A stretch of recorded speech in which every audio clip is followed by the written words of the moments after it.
Názov dnešnej prednášky je Neuveriteľná pravda o mlieku. Za chvíľu zrejme pochopíte, prečo som zvolil takýto názov, keď budeme pokračovať v téme ďalej. Tu vidíme teľa, ktoré pije mlieko od svojej matky. To je veľmi dobrá vec. Takto teliatko rastie. Tuto zase vidíme normálnu dobrú dojnicu, na ktorej môžeme vidieť, že jej vemeno je dosť veľké. Toto zviera bolo geneticky vybrané, aby produkovalo pomerne veľké množstvo mlieka. Dobrá dojnica dokáže vyprodukovať 40 litrov mlieka denne. A naozaj výkonná dojnica dokáže vyprodukovať až 80 litrov mlieka denne. Nuž a svetová šampiónka vyprodukovala vyše 120 litrov mlieka denne a potrebovala nosiť špeciálnu podprsenku takého korzetového typu, pretože inak by váha vemena potrhala telo zvieraťa. Teda nie telo, ale potrhali by sa jej cievy.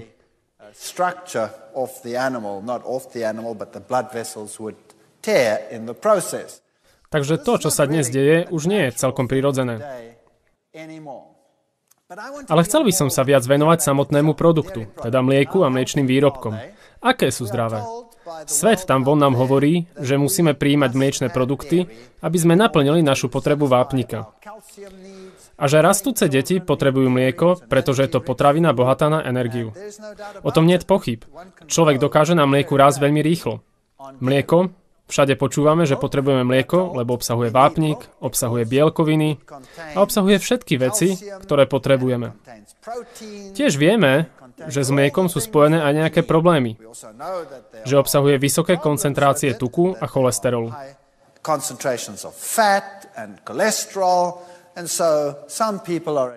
A tak niektorí ľudia dostávajú rady, aby pili radšej odtučnené mlieko.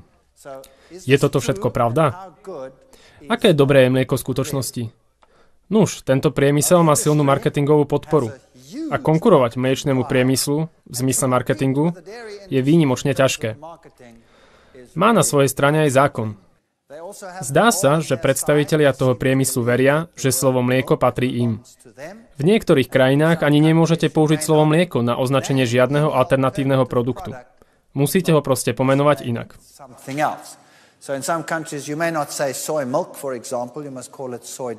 Takže v niektorých krajinách napríklad nemôžete hovoriť o sojovom mlieku, musíte ho nazvať sojový nápoj alebo podobne, lebo sa inak dostanete do súdneho sporu s mliečnym priemyslom. Chcem teraz použiť pár publikácií, aby som vám ukázal, čo o tom hovorí vedecký svet.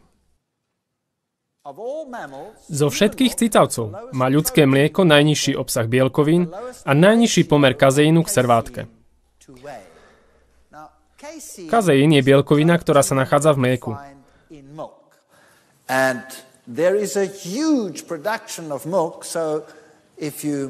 A produkcia mliečnych výrobkov je obrovská. Teda pri výrobe rôznych produktov sušením dochádza k obrovskému prebytku kazeínu vo svete. Kazeín môžete nájsť prakticky v čomkoľvek.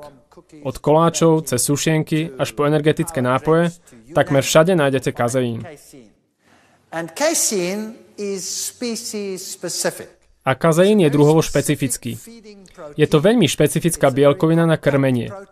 Je to veľmi zhustená bielkovina a potrebuje špeciálne podmienky pre strávenie. Kazeín napríklad potrebuje špeciálny enzym, ktorý kazeín rozuzlí, aby sa mohol štiepiť v normálnom tráviacom procese.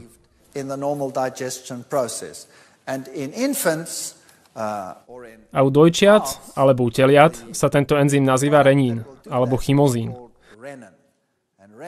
Chymozín mlieko zrazí a otvorí jeho molekuly pre trávenie. Zvieratá chymozín produkujú v žalúdkovej slíznici. Túto látku produkujú napríklad prasatá alebo teľatá. A chymozín sa používa aj ako extrakt pri výrobe syra, pretože napomáha zrazeniu mlieka.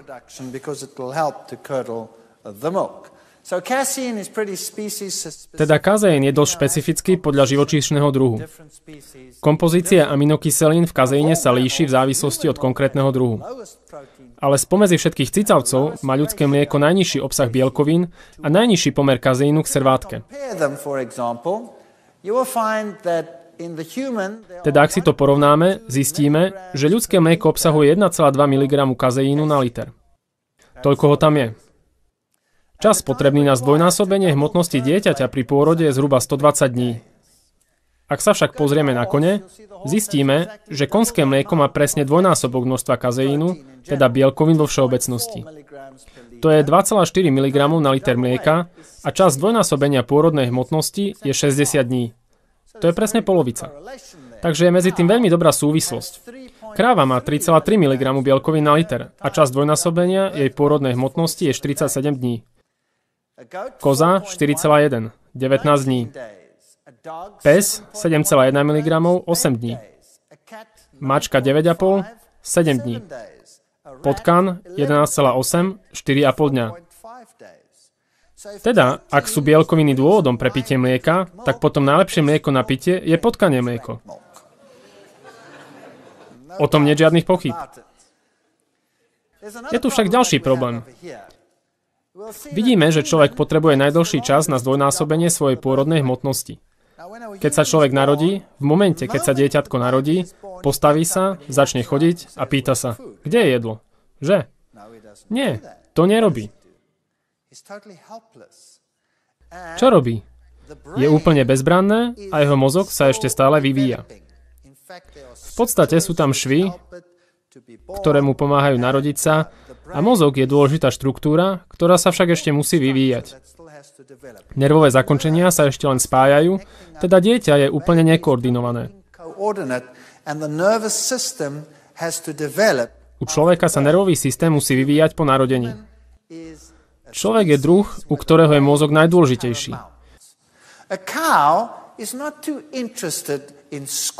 Krávu až tak nezaujíma škola a matematika. Viac ju zaujíma chodenie a krmenie sa. Nie je tak? A tak, teda potrava špecializovaná pre kravu je potrava umožňujúca vývoj svalov a kostry. A nie je ideálna pre vývoj mozgu. A tak, keď človeka krmíme krávským mliekom, tak to, čo dosiahneme, je pomerne rýchly rast. Ale je to rast svalov a kostry. Dieťa tak môže veľmi rýchlo vyrásť. A na menšie deti, ktoré tak rýchlo nerastú, sa ľudia dívajú neuznanlivo. Avšak na druhej strane, čo by ste naozaj chceli, aby sa vyvíjalo správne?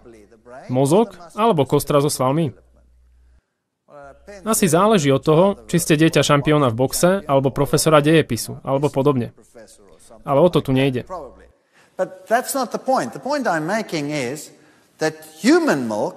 To, čo tu ide, je, že ľudské mlieko, ktoré má najnižší pomer kazeínu k servátke, je špecializované na vývoj mozgu. Z čoho sa skladá mozog? Má vysoký obsah bielkovín, alebo sa prevažne skladá z tuku? Náš mozog je v podstate tukové tkanivo.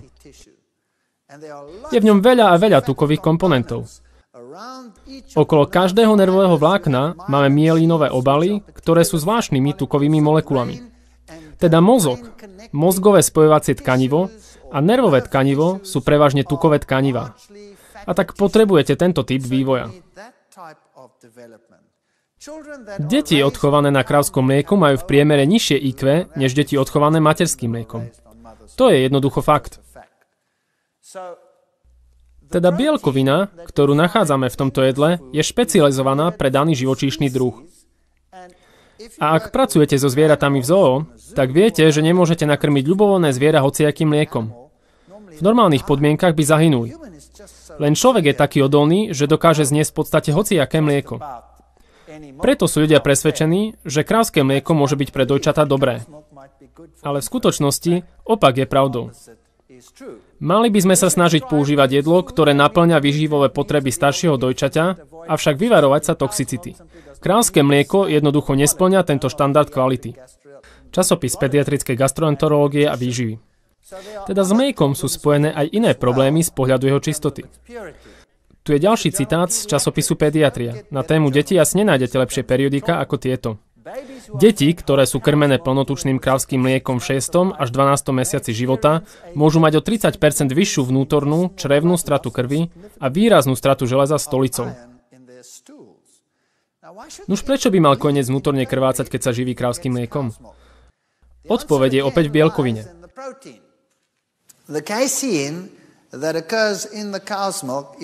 Kazeín, ktorý je v krávskom mlieku, je veľmi náročný na strávenie. To znamená, že prostredie v žalúdku sa stane viac kyslým, než je normálne, čím veľmi dráždi čreva. A tak v podstate kvôli tomuto mladé čreva krvácajú a tým dochádza k strate železa.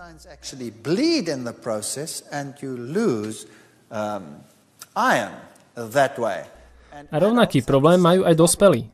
Napríklad ľudia, ktorí majú žalúdočné vredy, by nikdy nemali do svojho systému dostať mliečny výrobok, kvôli jeho dráždivej povahe voči tráviacemu procesu, ktorý s mliekom súvisí. Dospelí, ktorí konzumujú veľké množstvo mlieka, ktorí majú vysokú aktivitu laktázy, trpia opakovanými menšími problémami s galaktózou, akumuláciou galaktikolu v šošovkách a vyššou pravdepodobnosťou vytvorenia senilného sivého zákalu. Postgraduálna medicína. Dobre, čo to teda znamená? Prvým problémom mliečnych výrobkov je typ danej bielkoviny. Bielkovina kazeín je veľmi ťažká na trávenie. Na jej strávenie potrebujete špeciálne enzymy. Materské mlieko má ľudský kazeín a pre dieťa by to mlieko bolo ťažké na strávenie. Ale matka má v prsiach uzliny, v ktorých vznikajú baktérie nazývané Bacillus bifidus. A tieto baktérie sa zmiešavajú s mliekom a pomáhajú dieťaťu kazeín stráviť. A u kojencov sa taktiež vytvára malé množstvo chymozínu. U kráv na druhej strane teľatá produkujú veľké množstva chymozínu, aby sa vyrovnali s týmto veľkým návalom kazeínu. Takto sa spracúva kazeín. Vo všeobecnosti, potom, čo je cicavec odstavený od mlieka, prestane produkovať chymozín a už viac nedokáže adekvátne straviť kazeín. Popravde, keď už je zviera raz odstavené, nemalo by už nikdy, vôbec nikdy piť mlieko. A na svete nie je cicavec, ktorý bude prirodzene piť mlieko aj po odstavení. Žiaden cicavec na svete, okrem človeka. Každý z nás po odstavení vypne produkciu enzymov, ktoré sú potrebné na adekvátne strávenie kazeínu. Teda nikto z nás ho už nemá. Ale je tu ešte iný problém. A je to cukor v mlieku. Viete, cukor v mlieku je laktóza. Na strávenie laktózy potrebujete enzym, ktorý sa nazýva laktáza. A laktáza je enzym, ktorý sa v tele vyskytuje do odstavenia dojčaťa. U väčšiny populácie. Ale v bielej populácii a vo všeobecnosti v európskej populácii, ktorá žila mnohé stáročia v studenej klíme a kde boli ľudia chovaní na mlieku dlhý čas, pretože to bolo všetko, čo mali. Svoje polia osiali v zime pastvou a v lete zožali a mali v stodolách svoje kravy. A na tom žili cez tie dlhé zimy.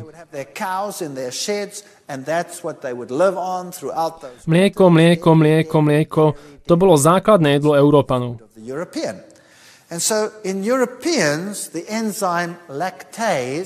Teda u Európanov sa enzym laktáza ďalej produkuje aj po odstavení, len preto, že mlieko zo svojej diety nikdy nevyradili. Ale u väčšiny ostatných národov, kde napríklad deti v Afrike alebo v Ázii sú dojčené matkami a po odstavení s mliekom skončia, sa laktáza prestane vytvárať. Už viac nie je produkovaná. Enzym laktáza štiepi laktózu na jej dva komponenty. Jedným je glukóza a druhým galaktóza. Galaktóza je polovica z laktózy. Nuž, ale u kojenca existuje ďalší enzym, ktorý mení galaktózu na glukózu, aby ju vedeli využiť. Ide o enzym zvaný beta-galaktozidáza, ktorý vezme túto galaktózu a zmení ju na glukózu tak, ako ju dieťa potrebuje. Teraz skúste hádať, čo sa stane, ak ste dospelí. Tento enzym sa prestane produkovať. Keď ste raz odstavení, už sa vo vašom tele viac nevytvára. Teda ak niekedy konzumujete laktózu ako cukor, ešte stále môžete, ak ste Európan, mať enzym laktáza, ktorý dokáže štiepiť laktózu na glukózu a galaktózu. Ale ako dospelý človek nebudete mať dostatok alebo vôbec žiaden enzym na štiepenie galaktózy respektíve na transformáciu galaktózy na glukózu. To znamená, že žiaden človek by nikdy nemal používať laktózu ako súčasť svojho stravovania. Pretože čo sa teraz stane s galaktózou, ktorú už viac neviete využiť? Stáva sa vo vašom tele cudzou látkou. Teda za každým, keď si dáte pohár mlieka a spracujete z neho všetko, čo viete využiť, ostane vám galaktóza ako problém. A čo spravíte s galaktózou? No už neviete ju nejak spracovať, takže si ju uložíte. Uloží sa do vašej kože, všade. Vrátane vašich očí, vašej rohovky. A tak starecké sivé zákaly sú z veľkej miery ložiska galaktózy, ktoré sa nazbierali v priebehu času. A to predsa nechcete. Čo je zlé na mliečnych výrobkoch? Tu čítame výrok výboru lekárov zodpovednej medicíny Washington DC, v ktorom sa dozvieme, že mliečne výrobky prispievajú do stravy človeka cholesterolom a tukom. Porovnaním kardiovaskulárneho stavu lakto-ovo-vegetariánov a vegánov bolo dokázané, že kým obe skupiny sú zdravšie než tí, čo jedia mäso, vegáni majú kardiovaskulárny systém v lepšom stave než vegetariáni, ktorí konzumujú mliečne produkty. Toto všetko sú časopisy. Časopis Americkej medicínskej asociácie, americký časopis klinickej výživy. Toto je známe už dlhý čas. Dokonca aj časopis mliekárenskej vedy priznáva, že mlieko bolo identifikované ako cholesterol zvyšujúci tuk, pretože obsahuje cholesterol a je to primárne nasýtený tuk. Ale to je polopravda. Uznávam, že v tomto majú polovicu pravdy. Druhá polovica, ktorú nespomenú, je horšia. A k tomu sa dostaneme o chvíľu. Nedostatok železa. O tom sme už hovorili. Nedostatok železa je oveľa pravdepodobnejší pri strave bohatej na mliečne výrobky. Okrem toho, klinické štúdie ukázali, že kojenci konzumujúci krávské mlieko strácajú tráviacou sústavou krv. Tým sme sa už zaoberali. Cukrovka je ďalší zaujímavý problém. Cukrovka závislá na inzulíne, to je cukrovka prvého typu, nastupujúca v detstve, je spojená s mliečnymi výrobkami. Toto sa v priebehu času pomerne dobre dokázalo. Tomu, prečo je to tak, sa budeme venovať o chvíľu. Rakovina vaječníkov. Podľa časopisu Lancet, štúdia na Harvarde zistila, že keď konzumácia mliečnych výrobkov presahuje kapacitu enzymov štiepiť galaktózu, vzniká v krvi akumulácia galaktózy, ktorá môže ovplyvňovať ženské vaječníky a dokonca ich urobiť neplodnými. V európskych krajinách 1 zo 4 párov má problémy s plodnosťou a vyhľadáva lekárskú pomoc. 1 zo 4. Toto sa nikdy nedeje v Afrike, všimli ste si to? V Afrike sa to nikdy nedeje. Dostávame sa k súvislosti medzi krávskym mliekom a cukrovkou.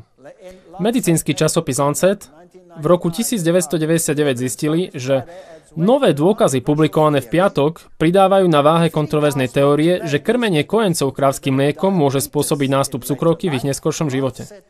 Píše medicínsky časopis Lancet. Už v roku 1978 sa písalo, že pitie krávskeho mlieka môže znižovať funkciu imunity u detí a viesť k problémom s opakovanými infekciami. Začiatok požívania mliečnych výrobkov v mladom veku a veľká konzumácia mlieka počas detstva môže u dieťaťa zvýšiť riziko vývinu detskej cukrovky. Časopis Diabetológia 1994.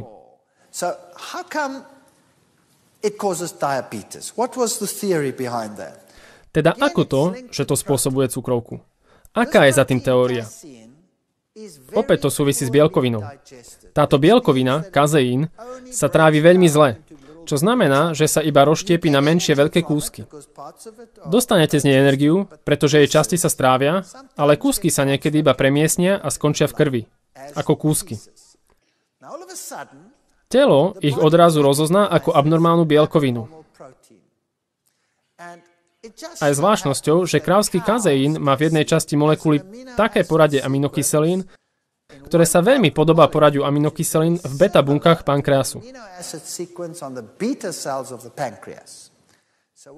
Teda keď ich telo rozozná ako cudziu bielkovinu, začne vytvárať protilátky.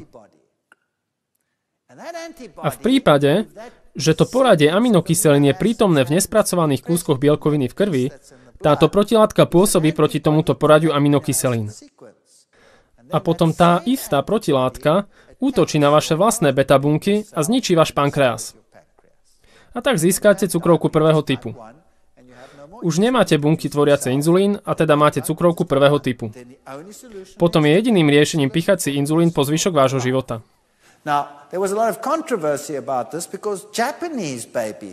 Okolo toho bolo veľa sporov a polemiky, pretože aj japonské bábätka niekedy dostali cukrovku prvého typu, aj keď nikdy nepili krávské mlieko. Dostávali jedine materské mlieko a tak bola táto spojitosť dlhý čas odmietaná, až kým vedci neobjavili niečo veľmi vzrušujúce.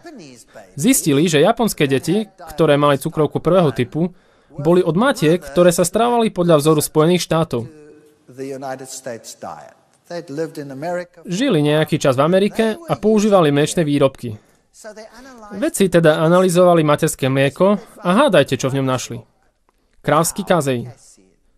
Prečo?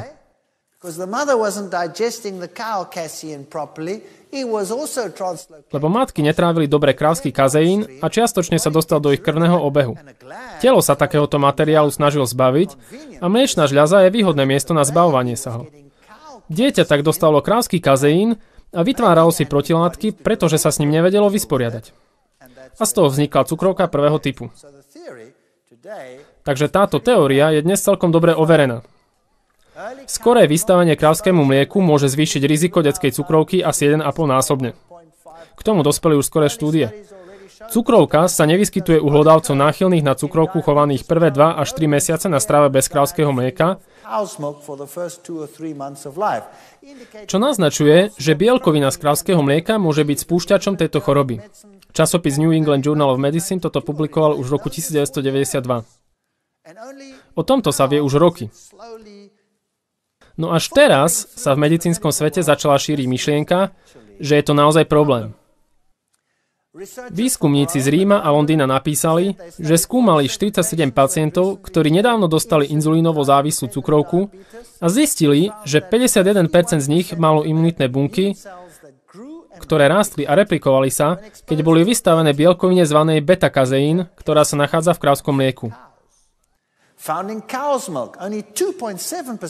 Iba 2,7% zo zdravých ľudí v kontrolnej skupine malo imunitné bunky, ktoré reagovali na krávskú mliečnú bielkovinu. Tuto máte. Zdá sa, že problémom je kazeín. V poriadku, tu je ďalšia štúdia, ktorá bola zameraná na cukor. Pred 5 rokmi Kramer z Harvardskej medicínskej školy objavil spojitosť medzi konzumáciou galaktózy, to je cukru, a zvýšeným rizikom rakoviny vaječníkov. V snahe nájsť náznaky, že tento cukor môže ovplyvňovať aj plodnosť, teda spôsobovať neplodnosť, jeho tím porovnával publikované údaje z 36 krajín o úrovni plodnosti, o konzumácii mlieka na hlavu a hypolaktázii, teda intolerancii laktózy, čo je neschopnosť dospelých stráviť laktózu. V 1. februárovom čísle amerického časopisu Epidemiológie píšu o spojitosti medzi vysokou mierou konzumácie mlieka a slabnúcou plodnosťou začínajúcou u žien už vo veku 20 až 24 rokov. V takomto veku by ste sa nemali stať neplodnými. Mali by ste byť na vrchole. Sila tohto prepojenia a rýchlosť poklesu plodnosti rástli s každou staršou nasledujúcou vekovou skupinou, ktorá bola v štúdii. Napríklad v Thajsku, kde mliečne výrobky nepoužívajú, pretože sú intolerantní voči laktóze, kde 98% dospelých nedokáže stráviť laktózu, priemerná plodnosť u žien vo veku 35 až 39 rokov je len o 26% nižšia, než je vrcholová hodnota vo veku 25 až 29 rokov. Ostávajú plodné ešte dlhý čas. Naopak, v Austrálii a vo Veľkej Británii, kde sa hypolaktázia vyskytuje len u okolo 5% dospelých, pretože si vďaka dlhej histórii konzumácie mlieka udržujú potrebný enzym, je priemerná plodnosť vo vekovej skupine 35 až 39 rokov až 82% pod vrcholovou hodnotou. Aký obrovský rozdiel. A rozdiel je v mlieku. Mlieko je zlá správa. Sivé zákaly, ako sme videli, súvisia s mliečnymi výrobkami. Existuje mnoho vedeckých publikácií, ktoré to dokladajú. Na intoleranciu laktózy sa pozrieme o chvíľu. Alergie na jedlá. Mlieko je jedna z najbežnejších alergií na jedlo. Ak máte migrénu, ak máte astmu, aj na tie sa o chvíľu pozrieme. Prvá vec, na ktorú sa treba pozrieť, je mlieko a výrobky z neho. To je vec, ktorá sa vo väčšine prípadov v testoch neukáže ako pozitívna. Ak idete na alergologické testy, budete mať pozitívne výsledky na všetky sekundárne alergie, ale iba zriedka na primárnu alergiu. Toto je jeden z najväčších problémov dnešného sveta. Toxíny. Ako ďalšie produkty zo zvierat, sekrety z vemena obsahujú nečistoty, pesticídy, lieky a všetky možné problémy. Antibiotika, takmer čokoľvek, čo vás len napadne. Niektoré z nich sme analyzovali počas nášho života a poviem vám, že tie zistenia nie sú veľmi pozitívne. Nedostatok laktázy. To je enzym, ktorý štiepi mliečny cukor laktózu. Dáni majú iba 2% intoleranciu voči laktóze. To znamená, že Dáni ju vedia stráviť. Dokážu ju štiepiť na glukózu a galaktózu, ale aj tak nevedia stráviť galaktózu. Stále im ostáva ešte tento problém. Keď sa pozrieme na Fínov, je to 18%, u Indiánov je to 50%, u izraelských Židov 58%, u Peruáncov 70%, u amerických Černochov 70%, u aškenázskych Židov 78%. Tu už to rastie, u Arabov 78%, u grónskych Eskimákov 80%, u Tajvancov 85%, u Grékov 85%, u Japoncov 85%, u Tajčanov 90%, u Filipíncov 90%, u afrických Černochov niektorí uvádzajú 90%. V skutočnosti je to viac. To znamená, že netolerujú laktózu takmer vôbec. Teda iba bieli Európania dokážu tolerovať laktózu. Nikto iný. V skutočnosti africkí Černosi majú 95 až 100% intoleranciu voči laktóze. Národ Zulu je takmer 100% intolerantný voči laktóze. Ak pôjdete dole týmto zoznamom, zistíte, že iba bieli Severoameričania a bieli Európania dokážu zvládnuť laktózu. Už nie je teda zaujímavé, že táto skupina tu dole chce učovať celému svetu a národom tu hore, že ak chcú byť zdravé, tak sa musia stravovať ako oni. A čo sa potom stane? Všetci sa stanú tak chorými, ako sú oni. To je to, čo sa stane. Teda pozrime sa na ten metabolizmus laktózy, o ktorom sme hovorili. Existuje cukor laktóza, je to cukor, ktorý sa nachádza v mlieku. Ten sa štiepi na glukózu a galaktózu a na to je potrebný enzym laktáza. Tento enzym sa po odstavení od kojenia vypína u všetkých národov. A u belochov sa vypína iba čiastočne. Je to každému jasné? V poriadku. Aby sme mohli spracovať galaktózu, potrebujeme ju štiepiť na glukózu. Galaktózu nevieme využiť. Je pre nás zbytočná. Potrebujeme enzym beta-galaktozidáza a tento enzym sa tiež produkuje iba do odstavenia od kojenia. Potom ho už vaše telo neprodukuje. Teda nik z nás, čo tu sme, ho nemá dostatok. Nikto z nás ho nedokáže adekvátne konvertovať na glukózu. Napriek tomu, keď sa pozrieme na reklamy, tak vidíme bielu stopu okolo úst Černochov, bielu stopu okolo úst Černochov alebo okolo Belochov a dokonca aj v animovaných rozprávkach vidíme túto reklamu na mlieko. Prečo? Lebo nás chcú podnetiť k pitiu mlieka. Existuje ešte iná americká reklama.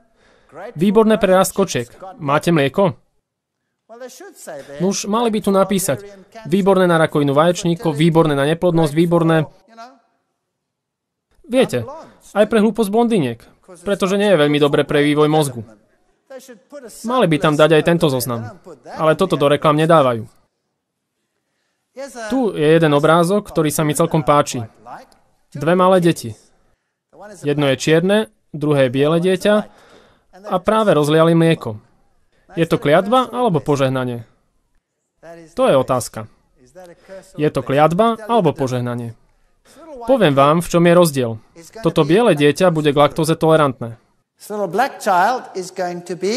Toto čierne dieťa bude voči laktóze intolerantné. Dobre. Predstavme si teraz, že to mlieko nerozliali, ale naopak, že ho vypili. Malé biele dieťa nebude mať žiadny problém s mliekom, teda so spracovaním mliečneho cukru, pretože má laktázu, enzym, ktorý štiepi laktózu. Ale bude mať problém s galaktózou, čo ovplyvní isté aspekty. Taktiež bude mať problémy aj s mliečnou bielkovinou, kazeínom. A to bude viesť k alergiám a mnohým iným veciam, ale stále by mohlo na kazeíne celkom dobre vyrastať. Bez problému. Potom je tu v mlieku tuk, ktorý tiež napomáha rýchlemu rastu, ale je v ňom cholesterol a mnoho iných zlých vecí. Teda to nie sú najlepšie veci pre malé biele dievčatko. Ak to mlieko vypije, pretože nie je intolerantná voči laktóze, môže mať sklon k zápcham, keďže mlieko nemá vlákninu. Zápcha. Tento čierny chlapček na obrázku by mal rovnaké problémy, avšak nemá laktázu. Teda nedokáže fermentovať, respektíve štiepiť laktózu. Takže tá prechádza cez žalúdok priamo do čreva, kde sú baktérie, ktoré to dokážu. Teda tie ju štiepia. A odrazu má ten chlapček voľné cukry tu dole v črevách a to priťahuje do čriev vodu. A tak dostane poriadnu hnačku.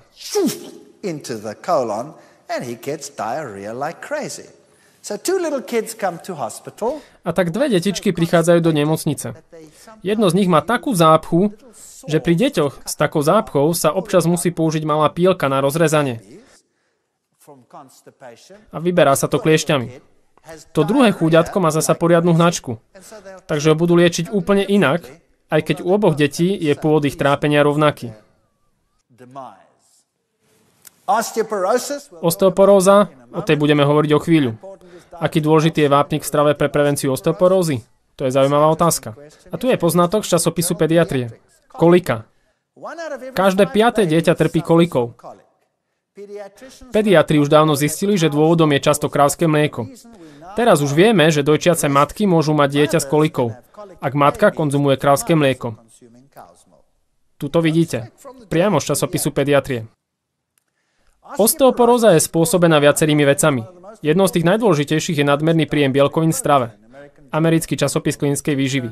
Mohol by som na túto tému citovať stovky publikácií. Vysoký pomer príjmu živočíšnych bielkovín voči rastlinným zvyšuje rýchlosť úbytku kostnej hmoty a riziko zlomenín u žien po menopauze. Čím viac živočíšnych bielkovín príjmate, tým ste na tom horšie. Ktorá z tých bielkovín bude podľa vás najhoršia? Kazeín, tá v mlieku. To sú celkom zaujímavé informácie o mlieku. Leukémia. Bovinný leukemický vírus, to je vírus, ktorý sa vyskytuje vo hovädzom dobytku, v krávskom mlieku, v kravách. Protilátky proti bovinnému leukemickému vírusu boli prítomné v 59% testovaných novorodených teliat. To hovorí kanadský časopis komparatívnej medicíny. Ľudský T-bunkový leukemický vírus je prenosný z ľudí na zvieratá. Takéto výsledky naznačujú, že mliekom prenosná infekcia prenášaná z matky na jej dieťa je veľmi pravdepodobná. Či sa táto infekcia môže preniesť z kravy na človeka, je ešte predmetom štúdia. To bol japonský časopis o rakovine už z roku 1985. Iowa, mliečny štát, má vyššiu mieru výskytu ľudskej leukémie, než je americký priemer. Americký časopis epidemiológie z roku 1980. Pensylvánsky veterinári dokázali v laboratórnych podmienkach vypestovať bovinný leukemický vírus v ľudských bunkách. Štúdia z roku 1980 ukázala nárast ľudskej leukémie v oblastiach s vysokým výskytom bovinnej, teda hovädzej leukémie. A tu je ďalšia zaujímavá vec. Kravy, infikované bovinným leukemickým vírusom, mali podstatne vyššiu produkciu mlieka ako ostatné kravy zo stáda, ktoré neboli týmto vírusom infikované. Čo by mohlo znamenať, že sa produkuje viac vírusom nakazeného mlieka, než sa predpokladalo.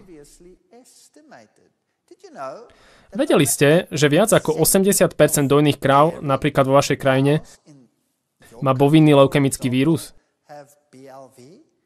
Pretože ktorú kravu si vyberú farmári? Tú, ktorá produkuje viac mlieka, alebo tú, ktorá produkuje menej mlieka? Tú, ktorá produkuje viac mlieka. V poriadku. Údaje potvrdzujú výskyt bovinného leukemického vírusu v mlieku a identifikujú potenciál laktogénneho prenosu vírusu mliekom. To je americký časopis veterinárneho výskumu z roku 1995. Teda existujú dôkazy, že leukémia môže pochádzať z mlieka. A čo skleróza multiplex?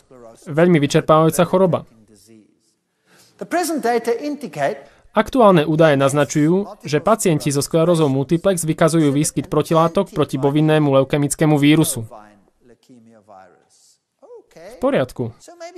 Zdá sa, že z mlieka dostávame viac, než sme si mysleli. Mnohí z týchto pacientov so sklerózou, touto nervovou chorobou, hlásia konzumáciu veľkých množstiev mlieka. Ďalšie choroby. Dokonca aj časopis mliekárenskej vedy priznáva, že tuberkulóza, brucelóza, záškrt, šarlach, atypická pneumónia a gastroenteritída sú prenosné mliečnymi výrobkami. Časopis Americkej medicínskej asociácie. Mlieko je excelentný prenosca infekcie, pretože jeho obsah tuku chráni patogény pred žalúdočnou kyselinou a tým, že je tekuté, má krátky čas prechodu žalúdkom. Takže mliekom sa môžete infikovať. Veľký smrad. Infekcie listérie vo Veľkej Británii. Všimnite si, ako narastali od 80. rokov, ako v čase narastli. Listéria je choroba, ktorá spôsobuje slepotu, porodenie mŕtvého plodu, deformácie. Je to dosť zlá choroba. V našej krajine, aj vo Švajčiarsku, bolo pomerne dosť prípadov prepuknutia tejto choroby. Teda skutočnosť je taká, že mlieko sa nezdá byť také dobré, ako to na prvý pohľad vyzerá. Organizmy listérie vylúčené v krávskom mlieku odolali pasterizácii. Takže v tomto nepomáha ani pasterizácia. Je to zaujímavé. My sme testovali mlieko na patogény. Testovali sme surové mlieko a testovali sme pasterizované mlieko predávané v obchodoch. V surovom mlieku nájdete veľa laktobacilov a veľmi málo, ak vôbec nejaké, patogény. Potom, keď sa pozriete na mlieko predávané v obchodoch, nenájdete v ňom žiadne laktobacily, všetky sú mŕtve, pasterizácia ich zabila. Ale čo v ňom nájdete? Nájdete patogény. Tie prežili. A teraz môžu v mlieku rásť a množiť sa.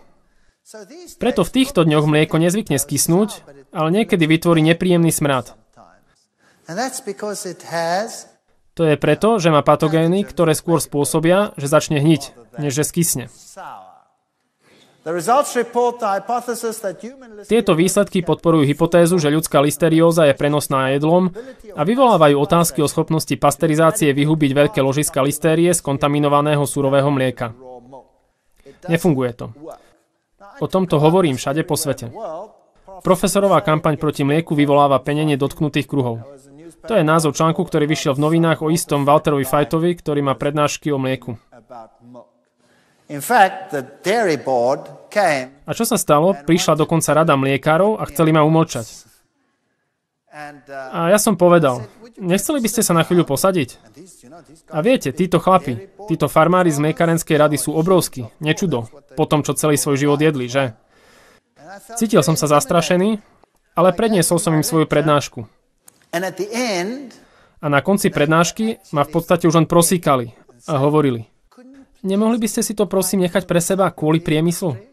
A ja som povedal, nuž, ak si dokážete všetky tieto choroby vziať na svoju hlavu, tak by som to mohol urobiť. Teda nie. Dnes je veľa publikácií, dokonca aj kníh, ktoré o tomto probléme píšu. Odsuňte mlieko na bok je jedna. Mlieko, smrtiaci jed. Veľmi zaujímavé knihy. Vysoká úmrtnosť kojencov kvôli krávskému mlieku.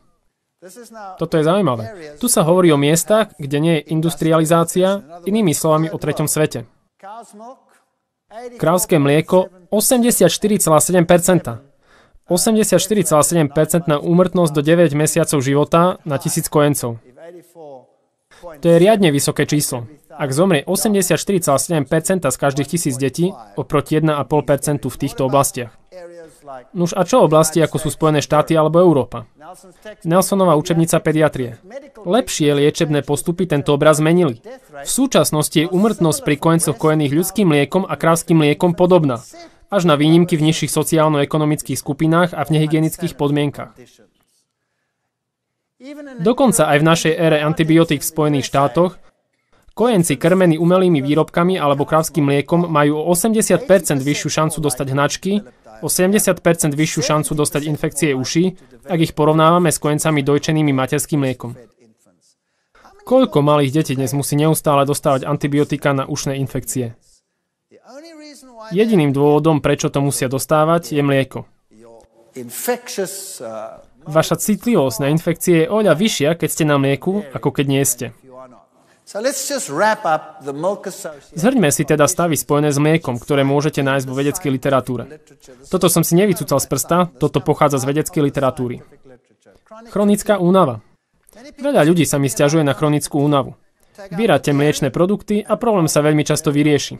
Tenzné bolesti hlavy, svalovo-kostrové bolesti, hyperaktivita, nočné pomočovanie, alergie a zápcha. U mnohých alergií sa dá vystopovať, že sú odvodené od mlieka. Astma a problémy s dýchaním.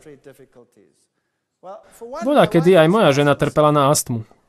Musela používať inhalačný sprej. Bez neho nemohla nikam ísť. Stále trpela kvôli astme. Bola to nočná mora. A odkedy vyradila z jedálnička mliečne výrobky, nemusí používať sprej. V jej prípade sa to vyriešilo asi za 6 mesiacov. A už nikdy viac sprej nepotrebovala. Raz nám niekto zaklopal na dvere a ukázalo sa, že to bol astmatik, ktorý dostal silný astmatický záchvat. Práve v tom momente. Bolo to drsné, museli sme ho rýchlo odviezť do nemocnice. A vtedy manželka mala ešte svoj posledný sprej, ktorý už mesiace ležal v zásuvke. Tak mu ho dala a tomu pomohlo vydržať cestu do nemocnice. Teda astma veľmi určite spojená s mliekom. Skorá ateroskleróza zo zoxidovaného cholesterolu. Toto je veľmi dôležitý bod. Cholesterol sám o sebe nie je taký problematický. Problematický je zoxidovaný cholesterol. A mlieko je na vzduchu a veľmi ľahko zoxiduje. A tak je mlieko jeden z primárnych zdrojov zoxidovaného cholesterolu. A tomu by ste sa mali snažiť vyhnúť, ako sa len dá. Detská cukrovka, tomu sme sa už venovali dosť detailne. Akné, to sú problémy, ktoré súvisia s tým, že telo sa snaží zbaviť produktov, ktoré nevie stráviť. A tie vylučuje kožou, takto vzniká akné. Reumatická artritída je tiež často spojená s konzumáciou mlieka.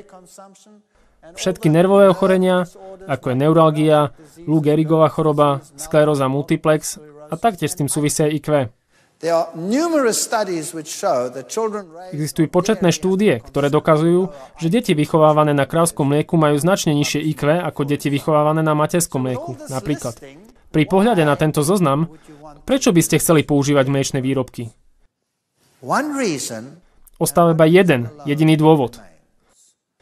Tuk je zlý, bielkovina je nestráviteľná, respektíve iba čiastočne stráviteľná a je pre vaše telo zlá.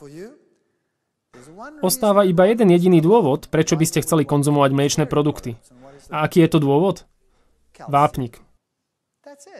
Je to vápnik. Známou výhodou dojčenia oproti konzumácii mlieka, krávskeho mlieka, je prenos matkyných protilátok na dieťa. To je dôležitý bod. Ďalší bod je, že aj matkyné biele krvinky sa takto prenášajú na dieťa. Materské mlieko obsahuje laktoferín, ktorý zabraňuje množeniu baktérií E. coli, takže dieťa má vďaka tomu lepšiu bakteriálnu flóru. Materské mlieko je zvyčajne sterilné, čo sa nedá povedať o krávskom. A iba 25% vápnika z krávskeho mlieka je vstrebateľných telom. Teda to je prvý bod v argumentácii v prospech mlieka. Áno, možno mlieko obsahuje veľa vápnika, ale na čo je to dobré, keď jeho vstrebateľnosť je taká nízka? Ľudské mlieko, aj keď obsahuje asi o polovicu menej vápnika než krávské mlieko, je lepším zdrojom vápnika vďaka jeho vysokej vstrebateľnosti. To je ďalší dôvod pre dojčenie. A z rovnakého dôvodu sú lepšími zdrojmi vápnika všetky tmavozelené plodiny, ako kel, repa či sezamové semienka. Čo sú ďalšie nevýhody krávskeho mlieka? Tuk z krávskeho mlieka nie je ľahko stráviteľný. Krávske mlieko má nedostatok vitamínu C. Má nedostatok vitamínu D. A ak sa pozrieme na obsah bielkovín, dovoľte mi pripomenúť, že ľudské mlieko v porovnaní s ostatnými má najnižší obsah bielkovín. Takisto má nízky obsah fosforu, kým krávske mlieko ho má veľa. Takže pomer vápnika k fosforu v krávskom mlieku je úplne nevhodný pre vývin človeka a pre jeho potreby. Ďalej, konzumácia mlieka má vysokú súvislosť s výskytom rakoviny prostaty, rakoviny vaječníkov.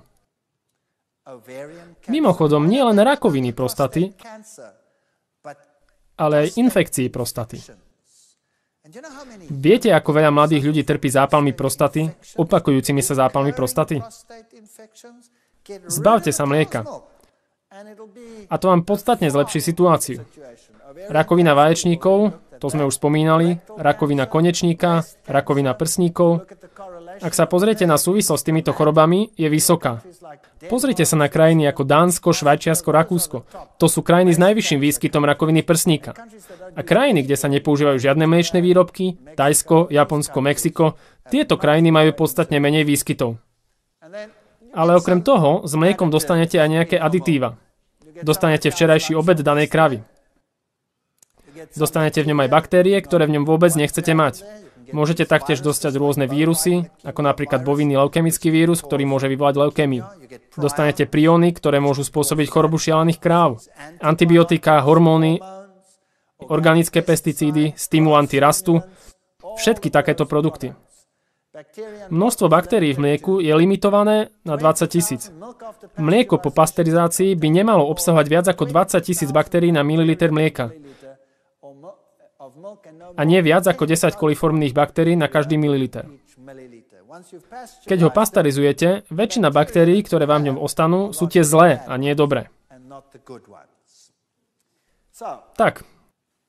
A teraz si hovoríte, možno by som nemal piť to mlieko.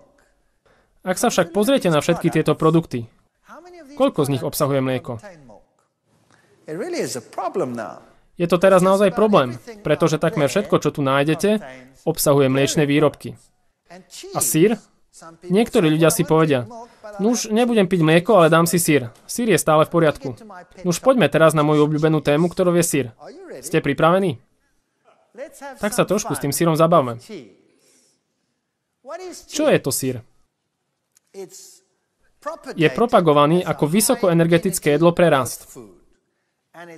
A jeho použitie vo svete je tak rozšírené, že človek si bez neho len ťažko vie predstaviť život. Nie je to tak? Je to ťažko predstaviteľné. Predstavte si všetky veci, ktoré sa tam von predávajú a obsahujú syr.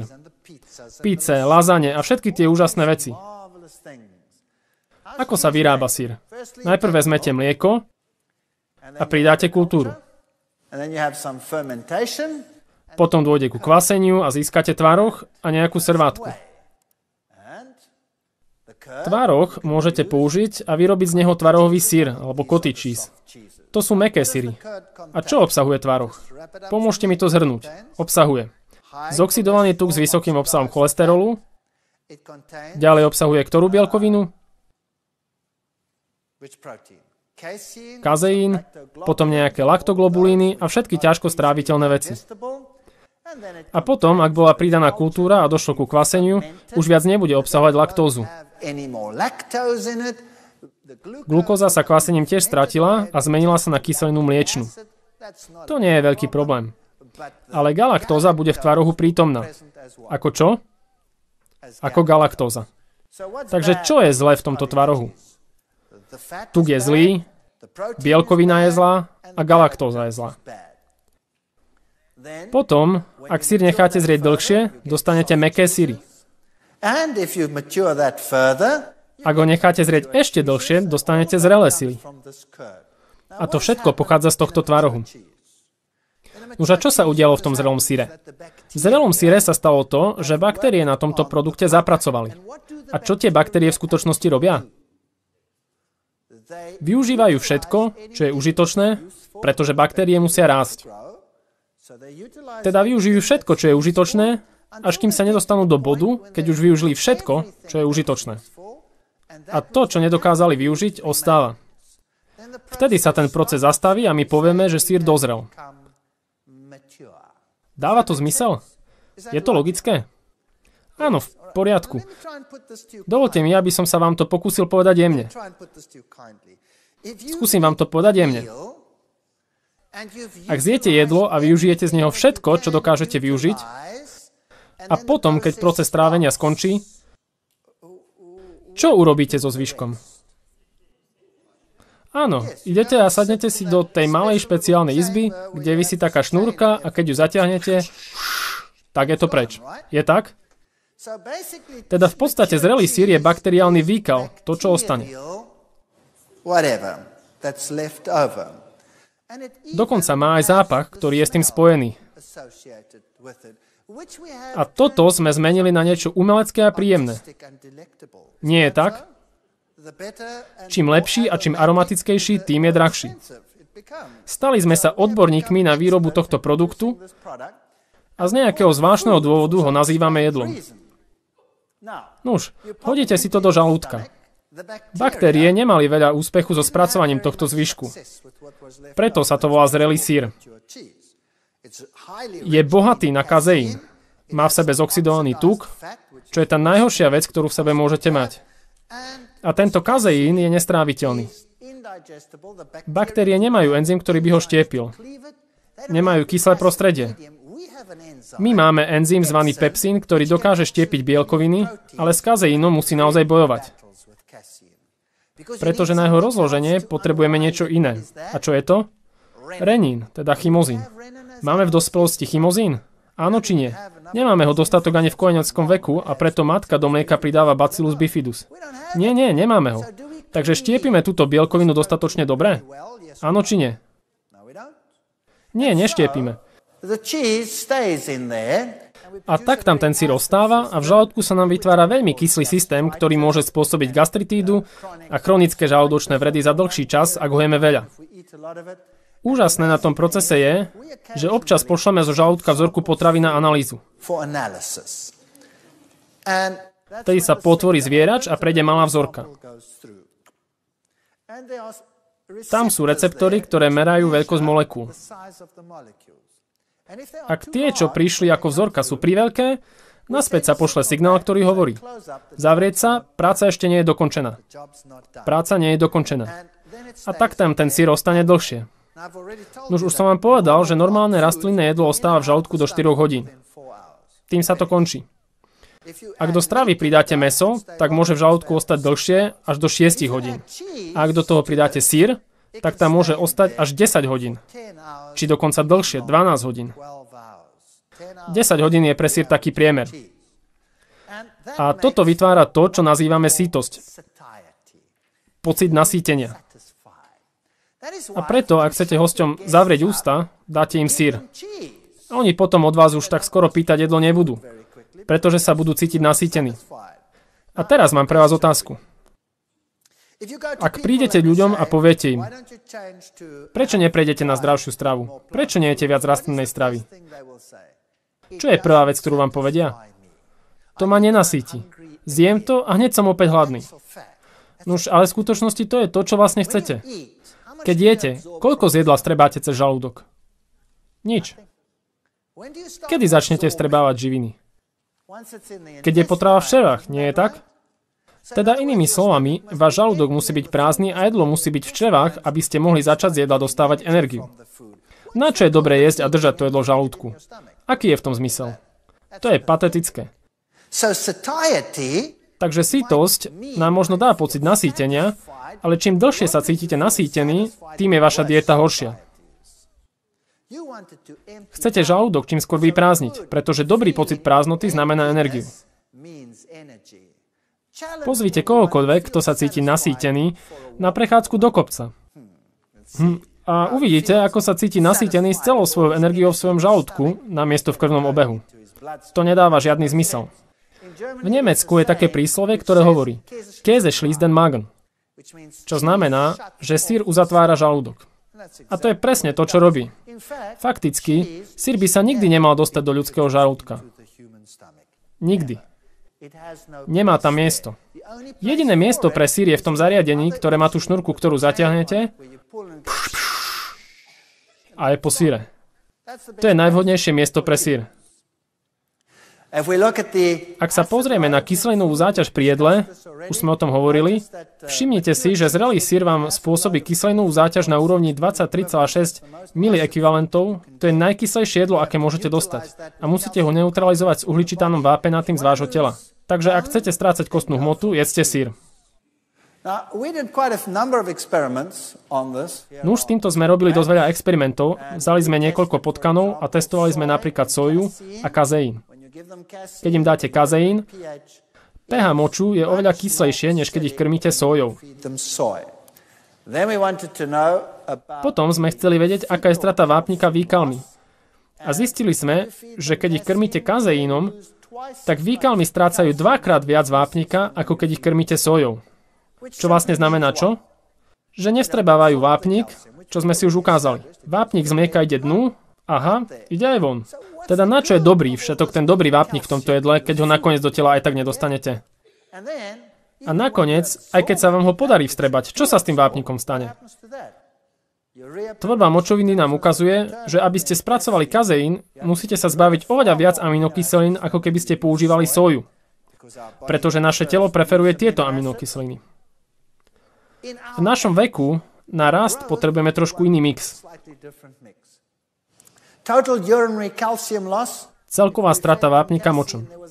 Pri krmení potkanov kazeínom došlo k signifikantnému nárastu straty vápnika. Teda áno, dokážete vstrebať ten vápnik, ale potom ho musíte vymočiť von. Takže v skutočnosti mlieko je veľmi zlý zdroj vápnika. Tu je ďalší zaujímavý fakt. Priemerný obsah vlhkej hmoty vo výkaloch. Keď sme potkany krmili kazeínom, tak to bola iba bielkovina z mlieka.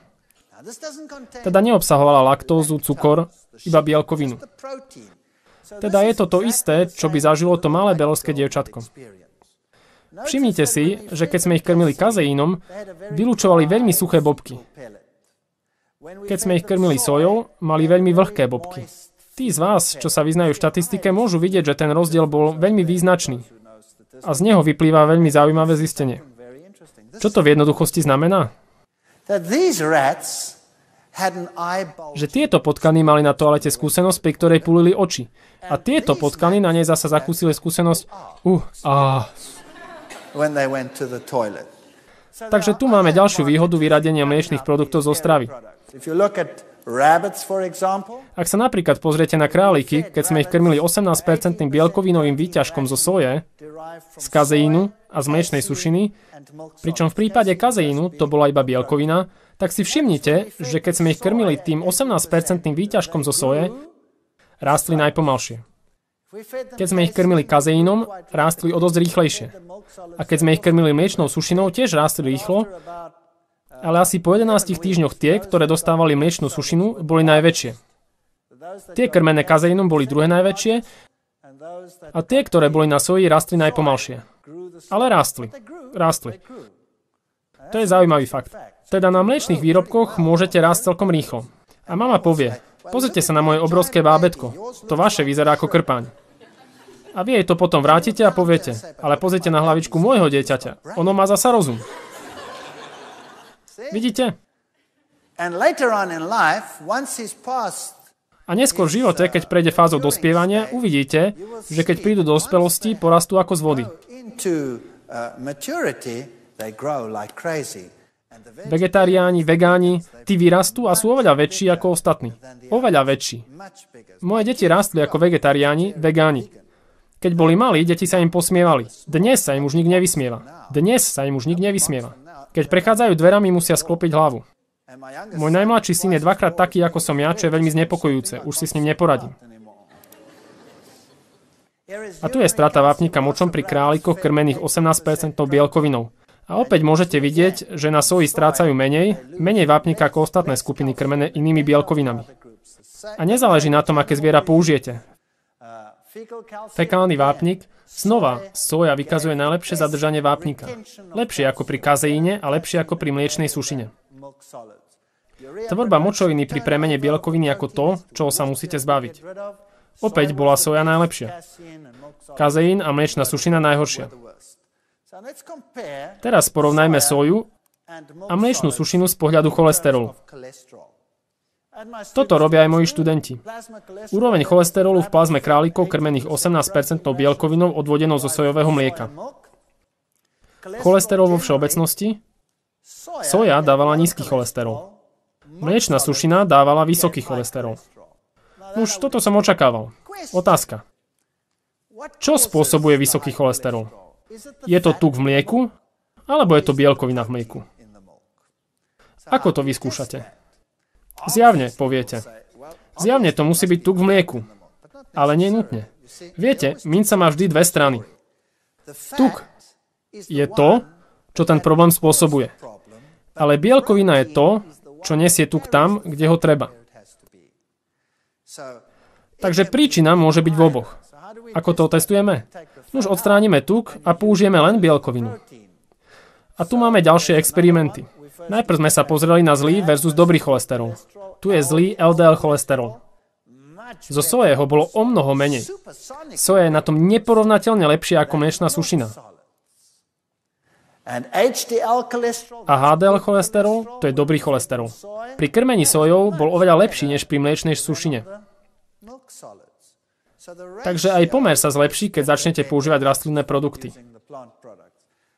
Na toto sa chceme pozrieť. HDL versus LDL. Dobrý versus zlý cholesterol.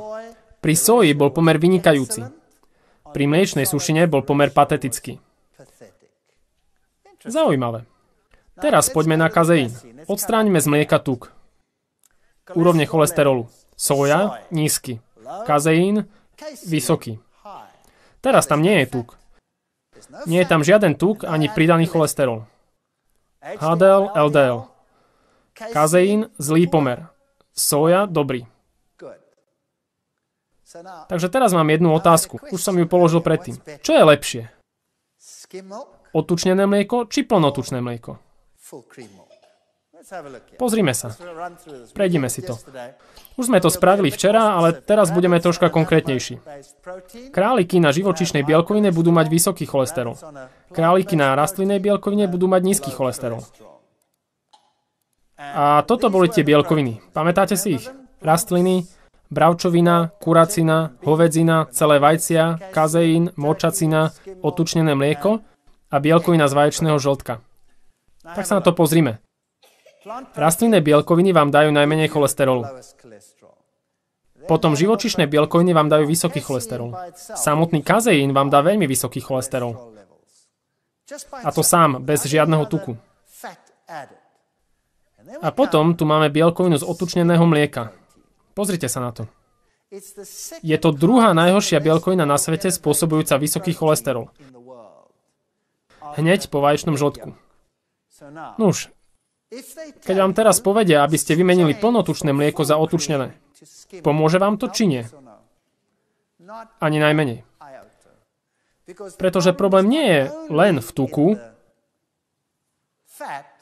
problém je aj v bielkovine.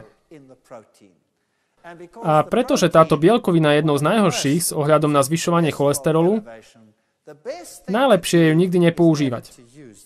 Takže vyraďte tento produkt. A aké mlieko by ste teda mali používať?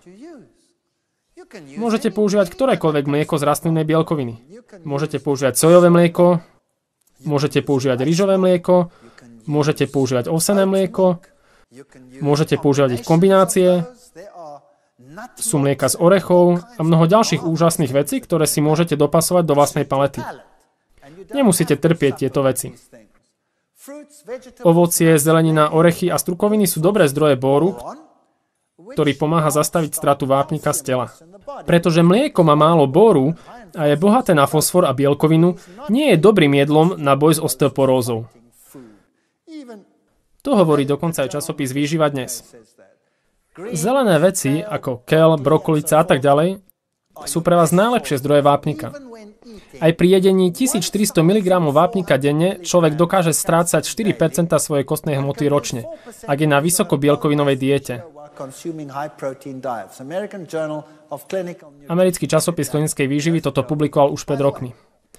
Mimochodom, 1400 mg denne je typická dávka doplnkov vápnika v USA. Tipnite si, koľko vápnika v priemere príjmajú Afričania vo vidieckých oblastiach Afriky. Iba okolo 350 mg. Iba okolo 350 mg. Wow, to je iba zlomok toho, čo dostáva priemerný Američan a pritom stráca 4% kostnej hmoty, ak je na bielkovinovej strave. A Afričania, ak príjmajú iba niečo cez 300 mg vápnika denne, nestrácajú žiadnu hmotu. Kde je problém? Problém je v strave, v rozdieloch v strave. Afričania jedia obilniny, zrná a strukoviny, ktoré sú vynikajúcim zdrojom vápnika. Zo svojich 350 mg dostanú viac vápnika ako Európania zo svojich 1400 mg, pretože cez nich to len prejde a hneď to vymočia. A potom ho aj tak potrebujú odčerpať z kosti, aby vyriešili problém s kyselinou. A potom dostávajú lámku a artritídu. A chodia takto a hovoria vám, radšej pite mlieko, aby ste sa stali tak korými, ako sme my.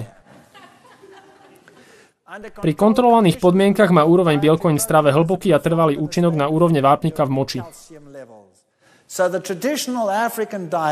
Takže tradičná africká strava versus západná strava. Pustili sme sa do poriadneho výskumu. Chceli sme dokázať, že Afričanom nerobíme láskavosť, keď ich vyvádzame z ich vidieckých oblastí a urbanizujeme ich. Ale mimochodom, čo je hlavné jedlo, ktoré sa do Afriky posiela ako pomoc v časoch hladu? Sušené mlieko. Viete, povedal som o tom verejne v rádiu, v televízii. Hovorím o tom všade na svete, ale ľudia to proste nechápu. Posielate tým úbohým africkým deťom sušené mlieko. Čo im tým spôsobujete? Už tak sú poriadne vyziebnutí. A teraz ešte dostanú pohár mlieka.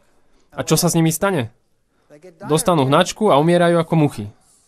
V niektorých oblastiach Afriky volajú sušené mlieko jed bieleho muža. Niektoré kmene však našli pre sušené mlieko uplatnenie. Robia z neho pastu a natierajú z neho chatrče. To je jediná vec, na ktorú ho viete využiť. Takže my sme sa chceli dozvedieť, aký efekt bude mať to mlieko. Chceli sme nasimulovať obilnú a strukovinovú stravu. Aby sme to dosiahli, použili sme opicu, mačiaka zeleného, pretože to je jediné zviera uznávané ako ekvivalent. A čo sme zistili? Strava založená na kukurici a strukovinách versus strava na mliečnej sušine. A ak sa opäť pozriete na produkciu močoviny, mliečna sušina nakoniec spôsobila problém. Ak sa pozriete na produkciu stolice, boli čiastočne intolerantné voči laktóze, takže sú dobrým modelom Afričanov. Všetky zvieratá sú intolerantné voči laktóze. Aj Afričania sú intolerantní voči laktóze. Takže toto bol dobrý model na pokusy. Kukurica a strukoviny, mliečna sušina, pri nej by ste mali problém s tvorbou stolice.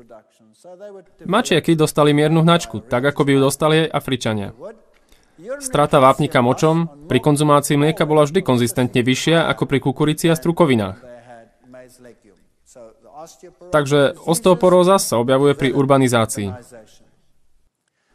Okolo 50 000 Američanov ročne zomrie na následky problémov spojených s osteoporózou.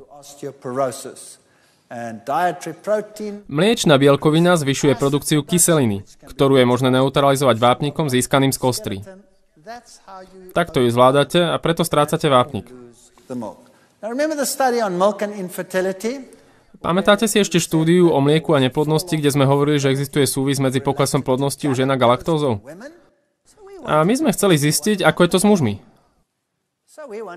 Chceli sme vedieť, aký vplyv bude mať táto stráva napríklad na spermie. Tu je jeden graf, kde to vidíme najlepšie. Progresívna pohyblivosť spermií.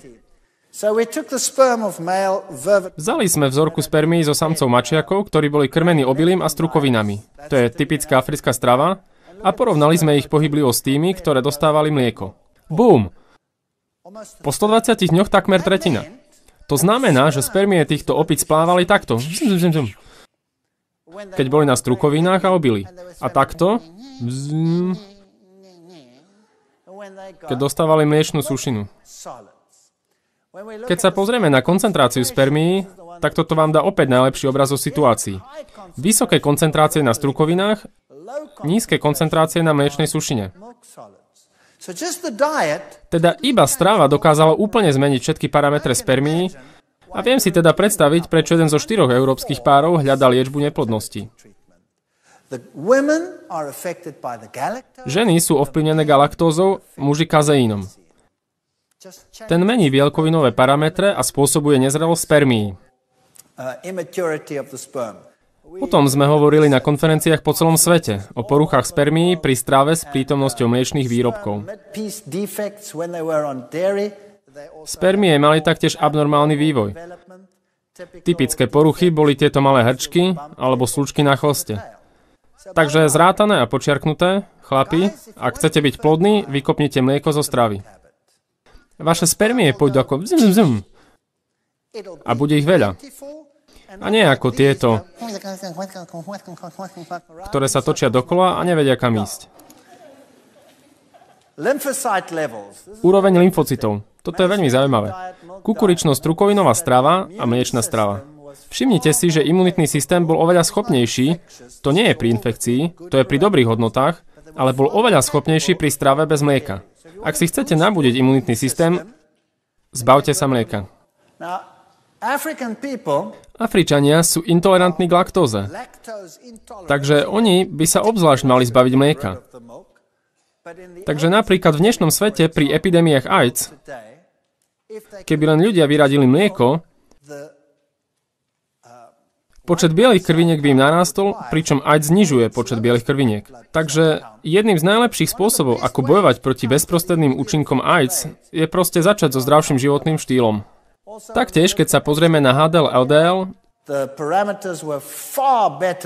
parametre boli oveľa lepšie pri kukurici a strukovinách, než pri mlieku. Takýto je stav krvných ciev po niekoľkých mesiacoch. Toto je hlavná srdcová cieva opice, ktorá bola na kukurici a strukovinách. Dokonalá. Mimochodom neboli iba na kukurici a strukovinách. Dostávali aj všetko ostatné, čo zvyknú opice jesť. Ovocie a všeličo iné. Bola to iba malá miska jedla, energetického jedla z kukurice a strukovín. Iba malá časť stravy. Takže nejedli len to, jedli aj ovocie, nejakú zeleninu a všetko ostatné, čo chceli ako opice jesť. A takto to vyzeralo. Dokonalá, úplne čistá cieva opice na kukurici a strukovinách. Pozrite sa na malé bočné cievky. Všetky tie malé otvory sú dokonale otvorené. Nie sú vôbec upchaté. Rovnaký časový úsek, avšak táto opica dostávala mlieko. Pozrite sa. Všetky tieto tukové ložiska, všetky artérie sú čiastočne upchaté. Je to hrozná situácia. Ešte vám ukážem histológiu. Toto je prierez cievy tej, ktorá bola na kukurici a strukovinách. V tejto cieve nie sú žiadne ložiska tuku. Je dokonale čistá. A pozrite sa na túto. Pozrite sa na to množstvo tukových ložisk. To je vývoj povlaku, všetko toto tu. Vývoj povlaku. A pozrite sa sem. Toto je vápnikový povlak. Nevedela sa zbaviť všetkého vápnika, ktorý bol uložený v krvných cievach, a tak sa cievy stali krehkými a boli plné cholesterolu. A to vám zabezpečí mlieko. Mliečne produkty? Nie. Sojové mlieko versus mliečne sušiny. Potom sme chceli ukázať, že sojové mlieko je rovnaké, ako keby sme im dávali priamo pomleté obilie a strukoviny. Takže sme používali prášok zo sojového mlieka a porovnávali sme ho s mliečnou sušinou. A opäť sme robili rovnaké pokusy. Zistili sme, že samozrejme mlieko vyvolávalo vysoký cholesterol, vysoké LDL, nízke HDL. Keď sme sa pozerali na tie výsledky, zistili sme presne to isté. Cholesterol bol vysoký pri konzumácii mliečnej sušiny, nízky pri sojovom mlieku. Rovnako ako v predchádzajúcom prípade, LDL bolo vysoké na mlieku a nízke na soji. Počet lymfocytov pri tradičnej, respektíve pri sojovej strave, bol oveľa vyšší ako pri mlieku. Pohyblivosť spermií, opäť presne ten istý príbeh. Keď boli na mlieku, bola nízka, keď používali sojové mlieko, bola vyššia. A tu je štatistika bedrových zlomenín a osteoporózy. Všimnite si, že Afričania v podstate nemajú osteoporózu. A keď sa pozrieme sem hore, na Spojené štáty, tak tú osteoporózu nájdete. Nuž, a keby ste v tomto grafe pokračovali, na tomto obrázku to už nie je, ak by ste pokračovali po grafe vyššie, až po strop, ktorý tu je, tak by ste tam našli krajiny, ako je Nórsko, čo nám zapadá do nášho obrazu, Holandsko, Švédsko a Švajčiarsko a podobné krajiny. Vzťah medzi príjmom vápnika a zlomeninami bedrových kĺbov. Opäť Nórsko, pozrite. Úplne hore. Taktiež Švédsko, tu hore. Nový Zéland, Dánsko, Spojené štáty. Teda tieto štáty tu hore sú na tom najhoršie. Teraz vás so slzami v očiach prosím.